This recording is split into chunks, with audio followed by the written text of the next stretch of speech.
श्रीलक्ष्मी सहस्रनाम स्तोत्रम्। हरि ओम्। नित्यागतानन्त नित्या नन्दिनी जनरञ्जनी नित्यप्रकाशिनी चैव स्वप्रकाशस्वरूपिणी महालक्ष्मी महाकाली महाकन्या सरस्वती भोगवैभवसन्धात्री भक्तानुग्रहकारिणी ईशावास्या महामाया महादेवी महेश्वरी हृल्लेखा परमाशक्ति मातृका बीजरूपिणी नित्यानन्दा नित्यबोधा नादिनी जनमोदिनी सत्यप्रत्ययनी चैव स्वप्रकाशात्मरूपिणी त्रिपुरा भैरवी विद्या हंसा वागीश्वरी शिवा वाग्देवी च महारात्रि कालरात्रिस्त्रिलोचना भद्रकाली कराली च महाकाली तिलोत्तमा काली करालवक्त्रान्ता कामाक्षी कामदा शुभा चण्डिका चण्डरूपेशा चामुण्डा चक्रधारिणी त्रैलोक्य जयनी देवी त्रैलोक्य विजयोत्तमा सिद्धलक्ष्मी प्रियालक्ष्मी मोक्षलक्ष्मी प्रसादिनी उमा भगवती दुर्गा चान्द्री दाक्षायणी शिवा प्रत्यङ्गिरा धरा वेदा लोकमाता हरिप्रिया पार्वती परमा देवी ब्रह्म विद्या प्रदायिनी अरूपा बहुरूपा च विरूपा विश्वरूपिणी पंचभूतात्मिका वाणी पंचभूतात्मिका परा काली मां पंचिका वाग्मी हविः प्रत्यधिदेवता देवमाता सुरेशाना देवगर्भाम्बिका धृतिः संख्या जाति क्रिया शक्ति प्रकृतिर्मोहिनी मही यज्ञविद्या महाविद्या गुह्य विद्या विभावरी ज्योतिष्मती महामाता सर्वमंत्र फलप्रदा दारिद्र्यध्वंसिनी देवी हृदय ग्रंथि भेदिनी सहस्रादित्य संकाशा चंद्रिका चंद्ररूपिणी गायत्री सोम संभूति सावित्री प्रणवात्मिका शांकरी वैष्णवी ब्रह्मी सर्वदेव नमस्कृता सेव्य दुर्गा कुबेराक्षी करवीर निवासिनी जया च विजया चैव जयंती चापराजिता कुब्जिका कालिका शास्त्री वीणा पुस्तकधारिणी सर्वज्ञ शक्ति श्री शक्ति ब्रह्म विष्णु शिवात्मिका ईरा पिंगलिका मध्य मृणाली तंतुरूपिणी यज्ञेशानी प्रथा दीक्षा दक्षिणा सर्वमोहिनी अष्टांग योगिनी देवी निर्बीज ध्यान गोचरा सर्वतीर्थ स्थिता शुद्धा सर्वपर्वतवासिनी वेदशास्त्र प्रमा देवी षडंगादिपदक्रमा शिवा धात्री शुभानंदा यज्ञ कर्म स्वरूपिणी व्रतिनी मेनका देवी ब्रह्माणी ब्रह्मचारिणी एकाक्षर परातारा भवबंध विनाशिनी विश्वंभरा धराधारा निराधाराधिकस्वरा रागा कुहूर्मावस्या पूर्णिमानुमतिर्द्युतिः सिनीवाली शिवावश्या वैश्वदेवी पिशंगिरा पिप्पला च विशालाक्षी रक्षोग्निवृष्टिकारिणी दुष्टविद्राविणी देवी सर्वोपद्रवनाशिनी शारदा शरसन्धाना सर्वशस्त्रस्वरूपिणी युद्धमध्यस्थिता देवी सर्वभूतप्रभञ्जनी अयुद्धा युद्धरूपा च शान्ता शान्तिस्वरूपिणी गंगा सरस्वती वेणी यमुना नर्मदापगा समुद्रवसना वासा ब्रह्मांड श्रोणी मेखला पंचवक्त्रा दशभुजा शुद्ध स्फटिक सन्निभा रक्ता कृष्णा सिता पीता सर्ववर्णा निरीश्वरी कालिका चक्रिका देवी सत्या तु वटुका स्थिता तरुणी वारुणी नारी ज्येष्ठा देवी सुरेश्वरी विश्वंभरा धरा कर्त्री गलार्गल विभञ्जनी संध्या रात्रिर्दिवा ज्योत्स्ना कला काष्ठा निमेशिका उर्वी कात्यायनी शुभ्रा संसारार्णवतारिणी कपिला कीलिका शोका मल्लिका नवमल्लिका देविका नन्दिका शान्ता भञ्जिका भयभञ्जिका। कौशिकी वैदिकी देवी सौरी रूपाधिकातिभा दिग्वस्त्रा नववस्त्रा च कन्यका कोमलोद्भवा श्रीसौम्य लक्षणातीत दुर्गा सूत्र प्रबोधिका श्रद्धा मेधा कृतिः प्रज्ञा धारणा कान्तिरेव च श्रुतिः स्मृतिर्धृतिर्धन्या भूतिरिष्टिर्मनीषिणी विरक्तिर्व्यापिनी माया सर्वमाया प्रभञ्जनी माहेन्द्री मन्त्रिणी सिंही चेन्द्रजालस्वरूपिणी अवस्थात्रय निर्मुक्ता गुणत्रय विवर्जिता ईशनात्रय निर्मुक्ता सर्वरोग विवर्जिता योगी ध्यानान्तगम्या च योग ध्यानपरायणा त्रयी शिखा विशेषज्ञा वेदान्त ज्ञानरूपिणी भारती कमला भाषा पद्मा पद्मवती कृतिः गौतमी गोमती गौरी ईशाना हंसवाहिनी नारायणी प्रभाधारा जाह्नवी शङ्करात्मजा चित्रघण्टा सुनन्दा श्रीर्मानवी मनुसम्भवा स्तम्भिनी शोभिनी मारी भ्रामिणी शत्रुमारिणी मोहिनी द्वेषिणी वीरा अघोरा रुद्ररूपिणी रुद्रैकादशिनी पुण्या कल्याणी लाभकारिणी देवदुर्गा महादुर्गा स्वप्नदुर्गाष्टभैरवी सूर्यचन्द्राग्निरूपा च ग्रह नक्षत्ररूपिणी बिन्दुनादकलातीता बिन्दुनादकलात्मिका दशवायुजयाकारा कला षोडश संयुता काश्यपी कमला देवी नादचक्रनिवासिनी मृडाधारा स्थिरा गुह्या देविका चक्ररूपिणी अविद्या शार्वरी भुञ्जा जम्भासुरनिबर्हिणी श्रीकाया श्रीकला शुभ्रा कर्म निर्मूलकारिणी आदिलक्ष्मीर्गुणाधारा पञ्चब्रह्मात्मिका परा श्रुतिर्ब्रह्मं मुखावासा सर्वसम्पत्तिरूपिणी मृतसञ्जीविनी मैत्री कामिनी कामवर्जिता निर्वाणमार्गदा देवी हंसिनी काशिका क्षमा सपर्या गुणिनी भिन्ना निर्गुणा खण्डिता शुभा स्वामिनी वेदिनी शक्या शाम्बरी चक्रधारिणी दण्डिनी मुण्डिनी व्याघ्री शिखिनी सोमसंहति चिन्तामणिश्चिदानन्दा पञ्चबाणाग्रबोधिनी बाणश्रेणिः सहस्राक्षी सहस्रभुजपारुका सन्ध्यावलिस्त्रिसन्ध्याख्या ब्रह्माण्डमणिभूषणा वासवी वारुणी सेना कुलिका मन्त्ररञ्जनी जितप्राणस्वरूपा च कान्ता काम्यवरप्रदा मन्त्रब्राह्मण विद्यार्था नादरूपा हविष्मती आधर्मणि श्रुतिशून्या कल्पनावर्जिता सती सत्ता जातिः प्रमामेया प्रमितिः प्राणदा गतिः अवर्णा पञ्चवर्णा च सर्वदा भुवनेश्वरी त्रैलोक्यमोहिनी विद्या सर्वभर्तृक्षराक्षरा हिरण्यवर्णा हरिणी सर्वोपद्रवनाशिनी कैवल्य पदवीरेखा सूर्यमण्डल संस्थिता सोममण्डल मध्यस्था वह्निमण्डल संस्थिता वायुमण्डल मध्यस्था व्योममण्डल संस्थिता चक्रिका चक्रमध्यस्था चक्रमार्ग प्रवर्तिनी कोकिला कुलचक्रेशा पक्षतिः पङ्क्तिपावनी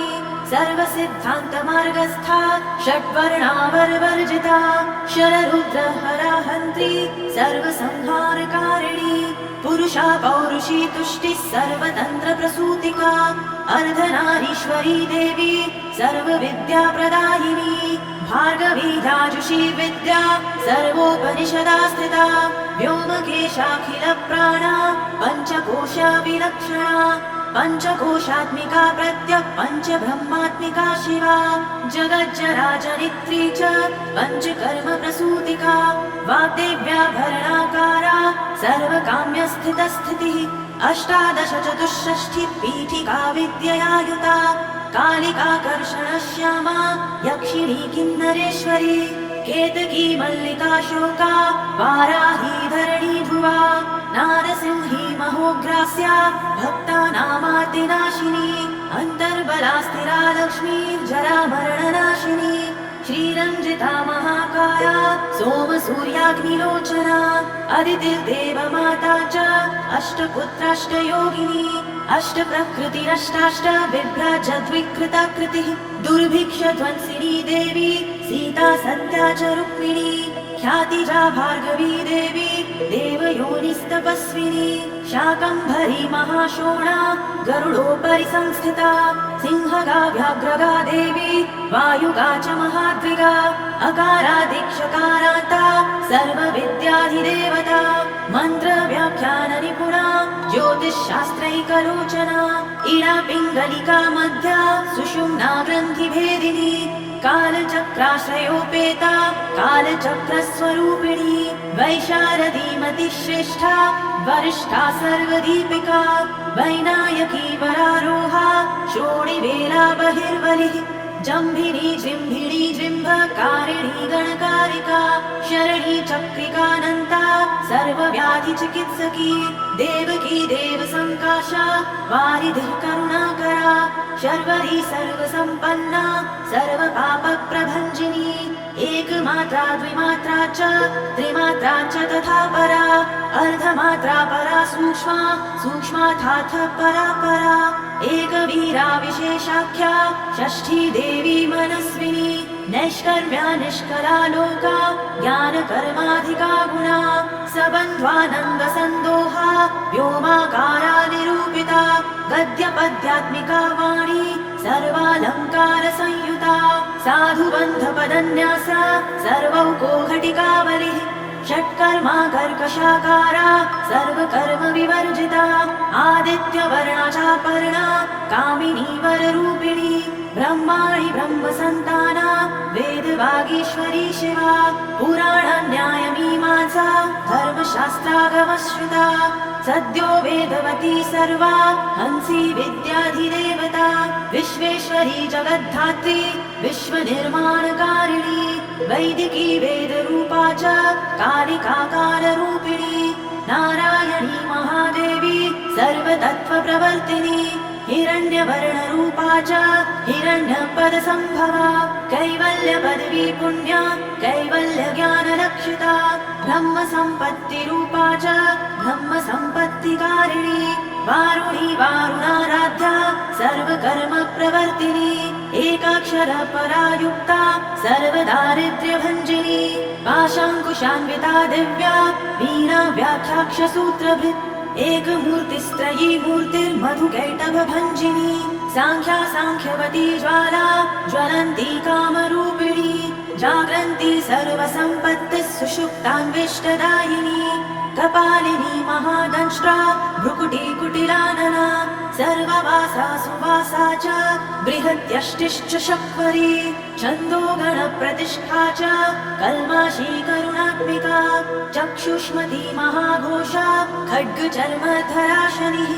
शिल्पवैचित्र्यविद्योता सर्वतो भद्रवासिनी अचिन्त्य लक्षणाकारा सूत्रभाष्य निबन्धना सर्ववेदार्थ सम्पत्तिः सर्वशास्त्रार्थमात्रिका अकारादीक्षकारान्त सर्ववर्णकृतस्थला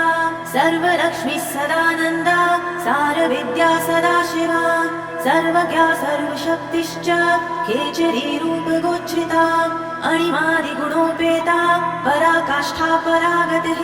हंसयुक्तविमानस्था हंसारूढा शशिप्रभा भवानी वासनाशक्तिराकृतिस्थाखिलाखिला तन्त्रहेतुर्विचित्राङ्गी व्योमगङ्गा विनोदिनी वर्षा च वार्षिका चैव ऋग्यजुस्सामरूपिणी महानदी नदी पुण्या गण्यपुण्यगुणक्रिया समाधिगतलभ्याथा श्रोतव्या स्वप्रियाघ्रिना नामाक्षरपरा देवी उपसर्ग न काञ्चिता निपातोरुद्वयी जङ्घा मातृका मन्त्ररूपिणी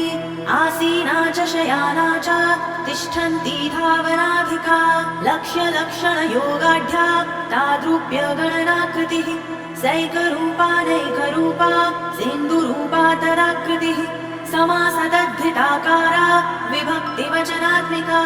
स्वाहाकारा स्वधाकारा श्रीपत्यर्धाङ्गनन्दिनी गम्भीरा गहना भूया योनिलिङ्गाधारिणी शेषवासुकी संसेव्या चशालावरवर्णिनी कारुण्यकार सम्पत्तिः कीलकृन्मन्त्रकीलिका शक्तिबीजात्मिका सर्वमन्त्रिष्टाक्षय कामना आग्नेयी पार्थिवा आप्या वायव्या व्योमकेतना सत्यज्ञानात्मिकानन्दा ब्राह्मी ब्रह्म सनातनी अविद्या वासना माया प्रकृतिः सर्वमोहिनी शक्तिर्धारण शक्तिश्च चिरचिच्छक्तियोगिनी वक्त्रारुणा महामाया मरीचिर्मर्दमर्दिनी विराट् स्वाहा स्वधा शुद्धा निरूपास्ति सुभक्तिरा निरूपिता त्वयि विद्या नित्या नित्यस्वरूपिणी वैराजमार्ग सञ्चारा सर्वसत्पथदर्शिनी जालन्धरी मृडानी च भवानी भवभञ्जनी त्रैकालिक ज्ञानतन्तुस्त्रिकाल ज्ञानदायिनी नादातीता स्मृतिः प्रज्ञा धात्री रूपा त्रिपुष्करा पराजिता विधानज्ञा विशेषित गुणात्मिका